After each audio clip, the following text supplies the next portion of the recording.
All right, so we have one of the Reformed pastors coming on this series to end out our series and talking about what a what a healthy church culture looks like, what healthy preaching looks like, what healthy Reformed theology looks like, as opposed to what we've been profiling all throughout this series. So if you can introduce yourself, institution or church that you're part of, and then any other relevant information about you that people can find. My name is Mihai Corcea. I'm a URCNA minister serving in Romania. I'm planning a church here in Bucharest, the capital of Romania, and I'm also a graduate of Westminster Seminary, California. Awesome. We're fellow alums of the same seminary. So, can you tell me, this being a series devoted to the life and ideas influence of Doug Wilson, and also showing people a better way, how were you first made aware of Doug Wilson or his theological projects of sorts? Well, I knew of him, I guess, since 20 years ago, maybe, but he was not really on my radar until a few years ago, until maybe 4 years ago, when he became very popular among Calvinistic evangelicals here in Romania. For most part, evangelicals who became Calvinists in Romania were influenced by figures such as John MacArthur, John Piper, and everything that was going on at Ligonier. So until the death of R.C. Sproul, Ligonier was their point of reference, their major influence. They looked up to the content from Ligonier, and that had a positive impact on them because Armenian evangelicals around here tend to be very fundamentalist, dispensationalist, and they don't really emphasize justification by faith alone. They're not clear on many doctrines. So the influence coming from Ligonier was a positive one. I guess it created a better category of evangelicals here. But after the death of R.C. Sproul, many people around here who previously followed Ligonier felt like there was no point in following that organization since the main person that they followed it for was no longer around. So there was maybe 1 to 3 years of um, relative vacuum uh, around here among those circles of Calvinistic evangelicals. But that confusion, vacuum, how you want to call it, ended in 2020, I think, because of several different factors. Well, one of them was the pandemic and the conflict with the surrounding culture and society, and also because in America there's this one important thing happening, which at the time might not have seemed so big, but when James White started inviting Doug Wilson on his podcast, people here also started following Doug Wilson because they had previously been following um, James White. Mhm. So Calvinistic evangelical, many of the Calvinistic evangelical leaders in Romania were already following James White as some sort of Reformed Baptist guide for evangelicals who wanted to become Calvinistic, but not necessarily Reformed and not necessarily Reformed Baptist either. But they followed him, and when he invited Doug Wilson, all of a sudden, all the credibility that James White had around here was transferred also to Doug Wilson. And that coincided with all the tensions due to the pandemic, the conflict with the government, and the lockdowns, and just an overall desire to fight back. Um, and that was the perfect storm to have Doug Wilson instated as the main influence on most Calvinistic evangelical leaders in Romania. Gotcha. Um, so that's how Doug Wilson, I'll say, slithered in. Um, there are a few you've talked about kind of prominent ministers or voices in Christian circles in Romania. Um, how after him coming on with James White and him becoming a little bit more of a name in Romania, how is he more particularly brought into Romania by various pastors or influential people in Christian circles? Well, I think this their whole activity here in Romania, all these Calvinistic evangelical leaders, which are not many, they're maybe a handful, maybe up to 10 people, because evangelicalism is small in Romania and Calvinistic evangelicalism even smaller. But up to looking up to Doug Wilson, they were interested in the doctrines of grace. They were promoting the doctrines of grace. They were interested in more clarity on grace in general and more clarity on justification by faith alone. And that shifted when they started following the teachings of Doug Wilson, because maybe before they were a little bit in the cage stage Calvinist Yeah. phase where um, yeah, they emphasize the doctrine of grace too much and talked only Yeah, about like all of predestination us the whole did back day. in the day. Yeah. Yeah, yeah. So maybe yeah, putting predestination in a different place, not being so central, was not a Yeah. bad thing. Yeah. But the gospel, justification, what Christ did, mercy, all of a sudden became secondary, and these people became even less preoccupied with this doctrine compared to the other evangelicals, because all of a sudden, the family, theonomy, transforming society, not through the gospel, not through Hmm. preaching, but through the magistrates, through Christian leaders, through politics, sort of creating heaven on earth, getting the new creation as soon as possible through what we are doing now, became central. So they started focusing a lot on a particular view on how the family needs to be organized, a particular view of patriarchy, of how women should submit to their husbands and stay at home, and they shouldn't be police officers, and they shouldn't do all Hmm. sorts of things that I guess in Protestantism we got used to having them do if they want to do it. Yep. Exactly. Yeah, it's not mandatory, but they can if they want to. Yeah. Um, so I think they gain a reading of the New Testament where there's no longer anything cultural in what Paul is saying. Yeah. It's 100% just universals. And they ended up in the opposite extreme compared to the liberals who say that it's all cultural and relative. And of course, in Romania, we don't have a big Christian political party that we can dream of influencing society like in the US. So I think the focus for most of these leaders became having lots of children, Hmm. getting the demographics back on track. Because evangelicals in Romania, there may be 3, 4, 5% of the population. So there's a long way to Hmm. go until getting the demographic size to be able to impose theonomy and a Christian state. Yeah. Lots of questions.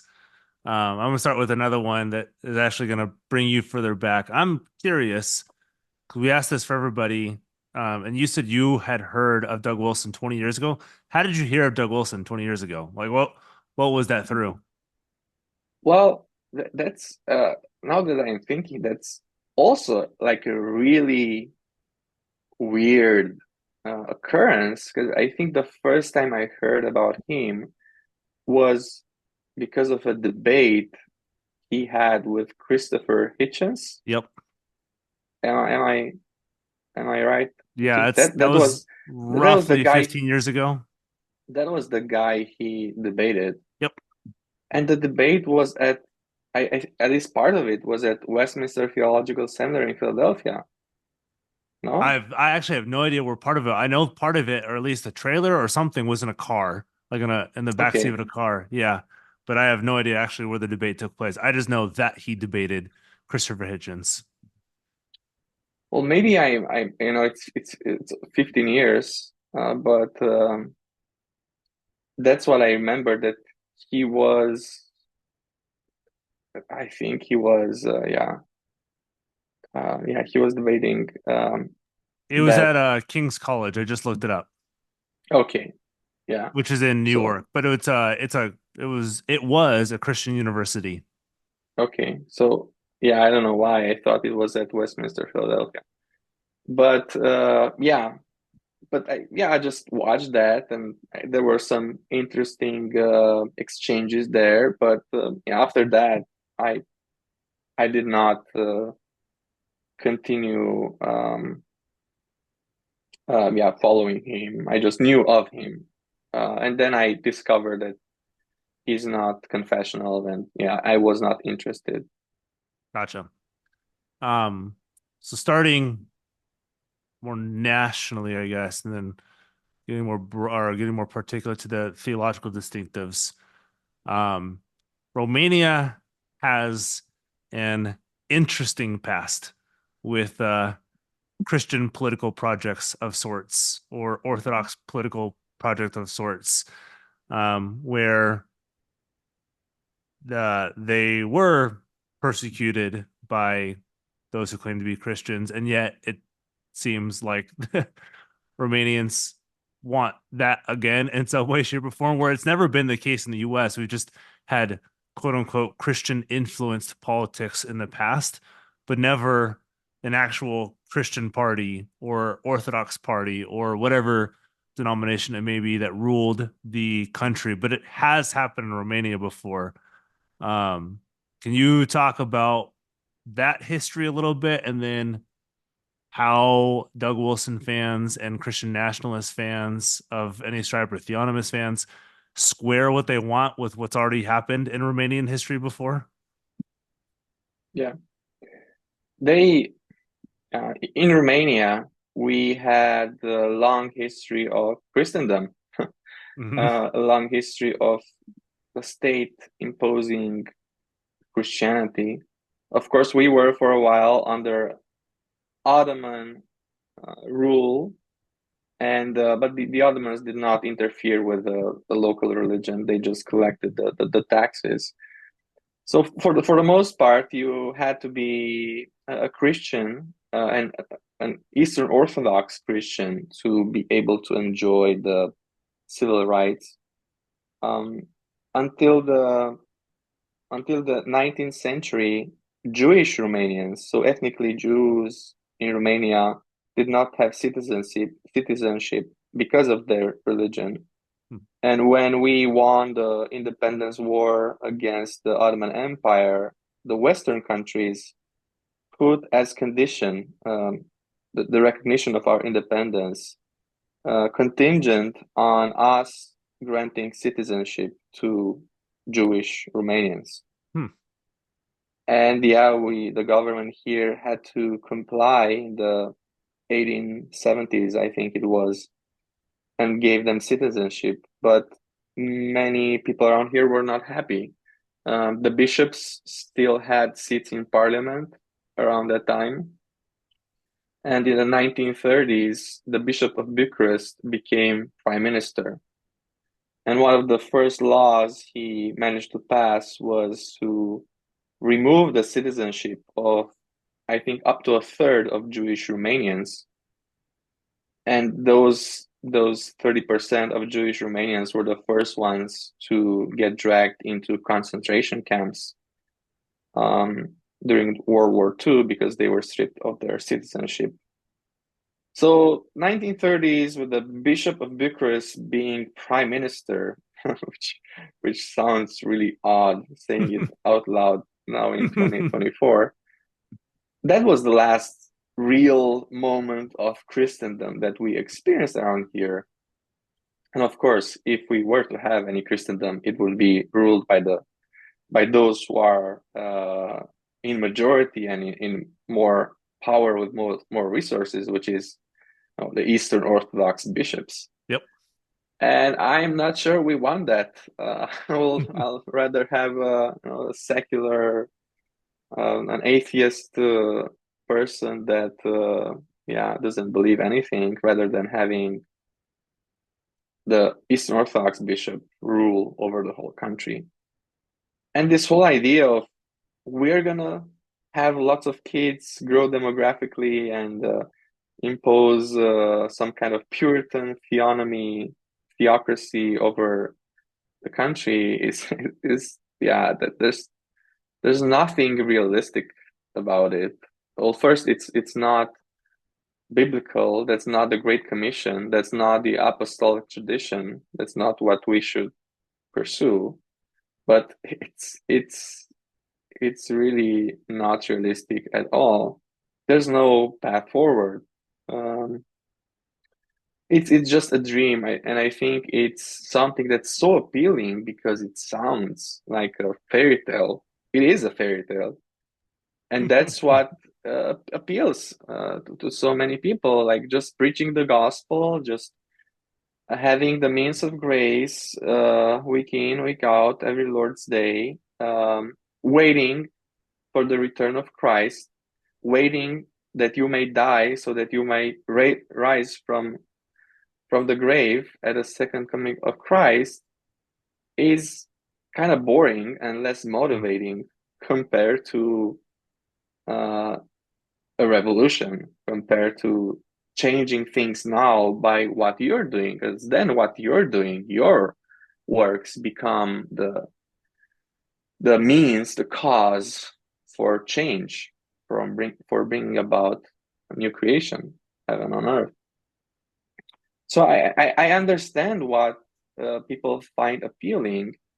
It's just not biblical and not realistic at all. It's not going to happen. And I'm afraid that all these people who are becoming really fundamentalist, patriarchalist communities have they're motivated by this amazing vision and dreams. After a few years, I'm afraid they might be burned out. Yeah. They might suffer the consequences of bad teaching and abusive church practices, and they might end up in a worse place than they started with. That's a good point. Yeah, that's a very good point. That's what we're trying to show in this series too. It's I don't think you know what you're signing up for when you sign up for some of these teachings, especially for many who are so new to these teachings or new to confessional theology or reformed theology, or think this is reformed, or think this is, yeah, like you said, the apostolic way, even if they wouldn't call it that. So when you saw this making inroads in 2020, um, for lack of a better way of asking this, has it grown much in Romania amongst lay people, amongst ministers? Have you seen the growth from these movements even in the last few years?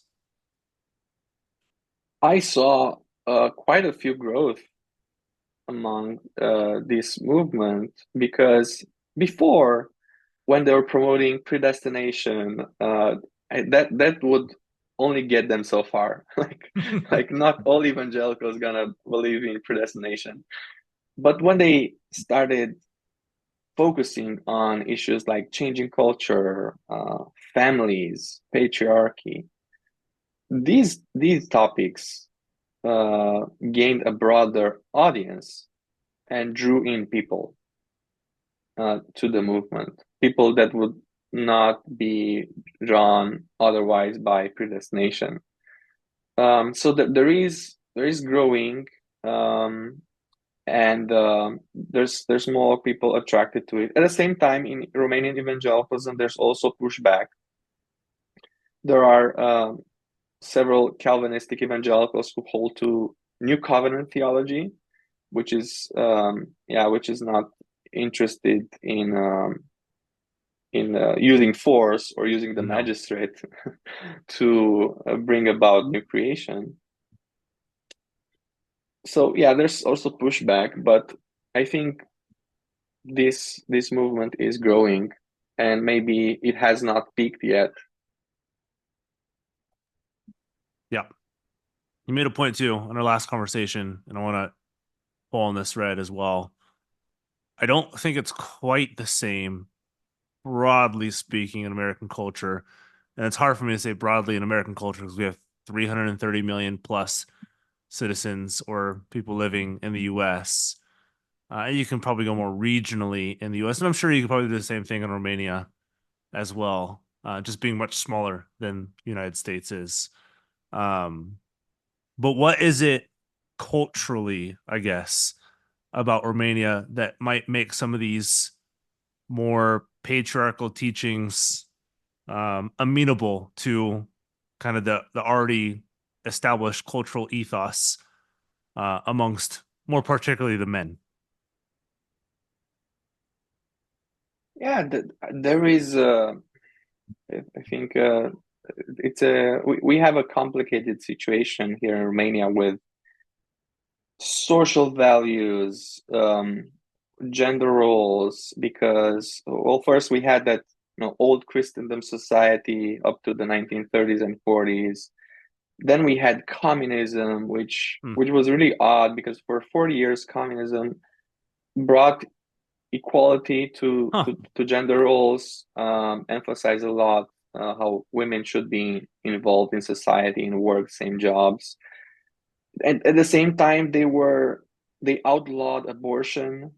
So for Hmm. several decades, abortion was illegal because they wanted population growth. They basically wanted more slaves, right, to work in their factories. Makes sense. Um, so they outlawed abortion for different reasons. But after the 1989 revolution, abortion became legal again. So it's this weird situation where the socialists and former communists are the ones who are socially conservative. Hmm.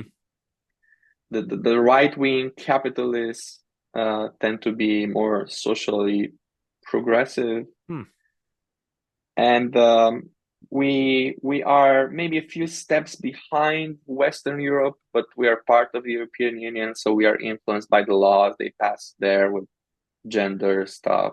Um, so it's this weird mix of influences, this weird mix of factors, which um, yeah, first it creates a situation where there is um, different different views, of course, like in the US, but also there is a big part of the population that still has views of women, which are, I guess, a more archaic and would seem women more inferior because, yeah, it's, yeah, maybe I'm not really coherent with this answer, but depending on depending on the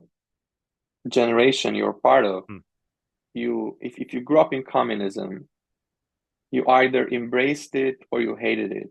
Hmm. So you might cling to Christendom, to what happened in the past. If you grew up after communism, again, you either embrace it or you were raised by communist parents who make you dream of the golden age of communism. So what ends up with what we ended up with, especially young families, maybe in their 20s, 30s, 40s, who are being caught up by this Doug Wilson movement here in Romania. Um, there's partly some confusion regarding how society, how social relations ought to be ordered. And there is also some lingering prejudice against women from the past, because sometimes this Hmm. communism, these 4 decades of communism, function like a gap in people's minds. Sometimes people just want to skip that, so they want to just go back to whatever was before, or they just just block their minds to not be influenced by it. So you end up with 1930s mentality in the 1990s, because people resisting accepting what was coming from communism. And until recently, we have maybe 50% of the population in the rural areas, and the rural areas, they're a different story. So they're socially, culturally a little bit behind. They're maybe still some of them stuck in the 1930s. Hmm. Hmm. That's helpful. General question. I haven't asked it yet, and I think it's helpful just to get clear thoughts. Why don't you like Doug Wilson's brand of theology and the influence he's had on the Romanian church? Why I find many things to be troubling with Doug Wilson and the community he's leading. Um, well, first of all, the teachings are not confessional, and I don't think they're biblical. Then also, I feel like he's a self-appointed minister, um, kind of like Mark Driscoll was. Hmm.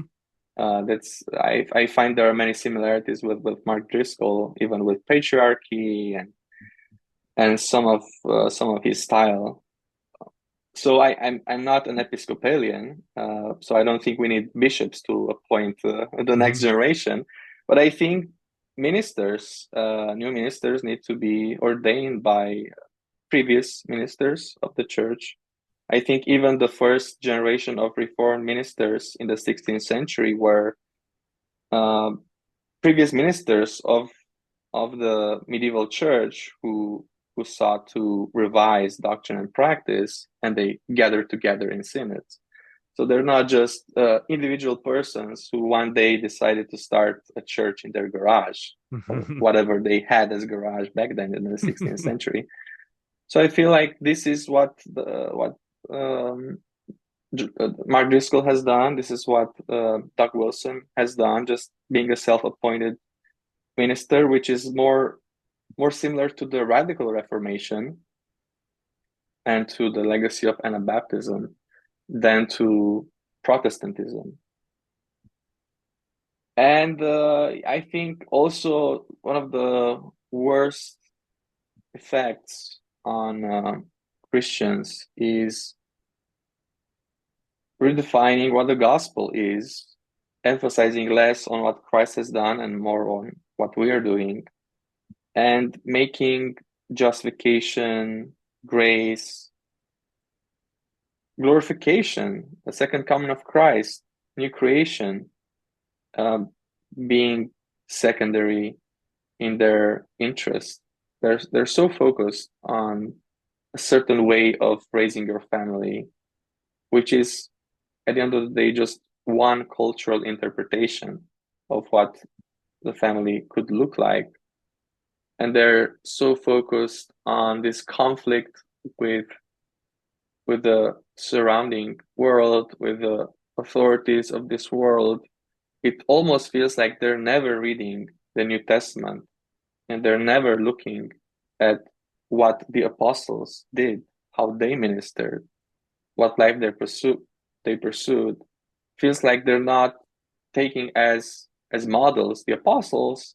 They're not taking as models any Christians before the year 380, or I don't know, mid the fourth century.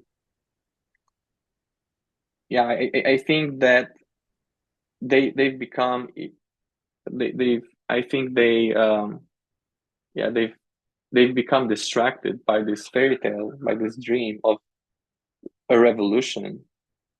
Um, yeah, and that's really sad, because that's what we also see in Eastern Orthodoxy and Roman Catholicism. There's still some good Christian teaching there, Mhm. but people are distracted by what was added on, and the gospel, whatever traces of the gospel are still there, are overshadowed by all the clutter of all the other doctrines and practices that were added. Yeah. Yeah, I asked the same question last time we talked, and so I'll ask it now. Because I've asked this for pastors and others who are in other countries, um, to see what kind of effect these teachings have on them in particular in their particular contexts. Because in the US, these teachings tend to have a more, at least in our context, more political context, like political impact. It's a political gospel in the sense that it's somewhat tied to a political candidate because it's been kind of tied to Trump more recently, at least here. And then a desire to push out anybody who doesn't look like what they think an American should look like. Um, and also it's like a masculine brand of Christianity. There's always this rhetoric here that American evangelicalism has been feminized and we need to masculinize it again. So that's a few of like the what I would point to is like the big the big things that American Doug Wilsonism, whatever you want to call it, where they push. They're really trying to get done. I see the kid bearing. I just don't see it as big as I would see pushing away or exporting people who don't look American, a political gospel that's meant for political ends. Um, yeah. So it's what would you say are big points of stress for those who are really influenced by this? I know you said a lot of kids and Christianizing Romania, but I'm curious what else might there be too? It's not just having kids, but also ordering your family in a certain way. Yeah. So patriarchy, the muscular Christianity version of what a Christian man should look like, should be. Also, there is a really troubling emphasis on the maleness, if that's the right English word, of Jesus. Like Mm-hmm. Jesus was male, he was a man, and I think that's in conflict with the classical Christian teaching. Even the church fathers stress that Jesus being a male has no bearing on his work. As there's it's it almost feel like it almost feels like the family and maleness have become idols, and a particular understanding, a particular interpretation of the family and of the male has become um, yeah, central. In terms of political involvement, there's not much to be done here in Romania because we have this little far right party that's in parliament. But yeah, they're not gonna be taken on board by anyone, by any coalition to be part of the government to do anything really.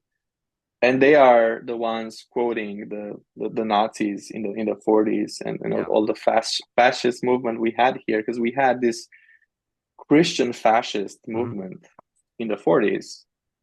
So there's still a remnant of that even in Eastern Orthodoxy around here, but it's just a tiny minority. So politically, yeah, there's nothing actionable. Gotcha. So a few concluding questions and then any final thoughts.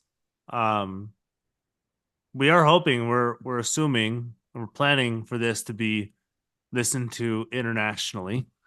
Um, what would you, what kind of warning or counseling or pastoral wisdom, whatever it may be, what would you give to Romanian Christians who look at Doug Wilson and say all the same things that you do, and like, we need this strength. We need a strong man and a family. We need to work in whatever capacity they think to get a Christian or a Christian party to lead Romania into the Christendom future. We need to pop out kids as fast as possible in order to do this as well. What would you tell Romanian Christians who are flirting with potentially joining one of these kinds of churches? I think at best, this movement is majoring on minors. At best, at worst, it's adopting significant errors in theology and practice. And I think one of the red flags is having a movement, a church, having the families of Christians, the lives, having the lives of Christians being shaped by this new agenda, this new way of looking at things, instead of being shaped by the confessions which were adopted by church synods. Those confessions, say nothing about all this. And if those ministers gathered in synods who wrote those confessions, and then all the other synods who received and accepted, subscribed to those confessions, agree that what we must believe and practice from Scripture is summarized in our confessions, then that's where we have a model for our church life and for our family life. So the model is not what this one guy in the late 1990s figured out. There's lots of guys figuring out and having lots of different ideas.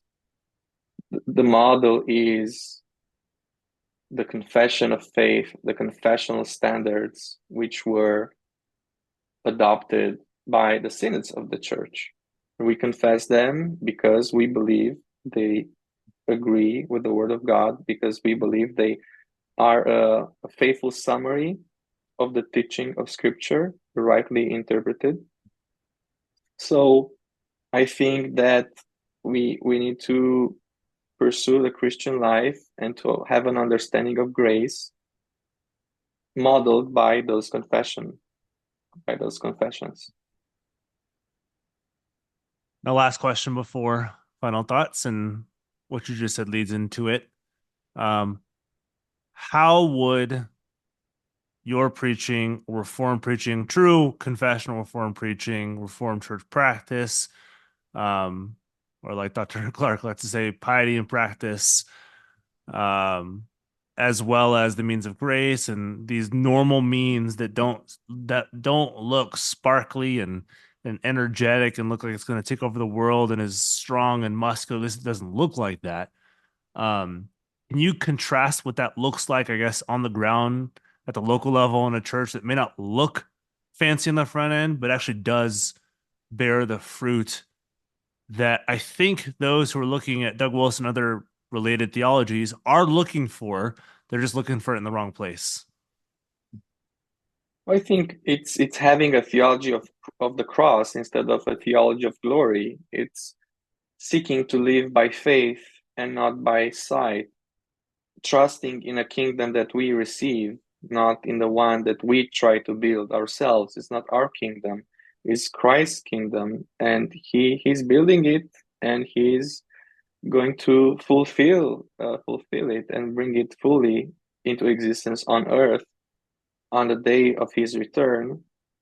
I think that a church life that trusts in Christ and has the gospel as at its center will embrace weakness, will embrace suffering, will embrace patience and waiting upon Christ, instead of taking matters in our own hands, trying to fulfill the promises of God by our creativity, like many people tried in the past, even Abraham with getting a son.